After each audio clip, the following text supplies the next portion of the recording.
ماں باپ کے ساتھ وقت گزارنے کے دو فائدے ہیں۔ آپ کبھی بڑے نہیں ہوتے، ماں باپ کبھی بوڑھے نہیں ہوتے۔ کسی کو خوشی دینا صدقہ ہے اور کسی کو دکھ دینا قرض ہے، جو آپ کو ایک نہ ایک دن کسی اور کے ہاتھوں سے ضرور ملے گا۔ ہم سفر قدر کرنے والا ہونا چاہیے، گھر پیسے اور طاقت سے نہیں بلکہ محبت اور اتفاق سے بنتے ہیں۔ جن کے ساتھ زندگی گزارنی ہو ان میں نقص نہیں تلاش کیے جاتے۔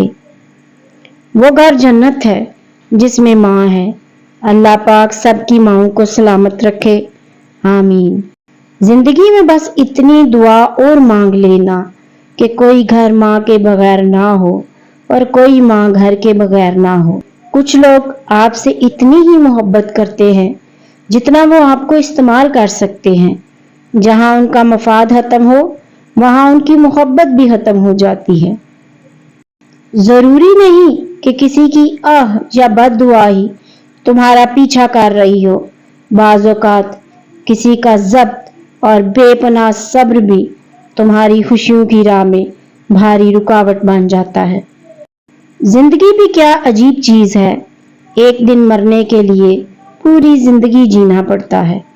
کسی کو ذلیل کرنے سے پہلے خود ذلیل ہونے کے لیے تیار رہیں، کیونکہ اللہ کا ترازو صرف انصاف تولتا ہے۔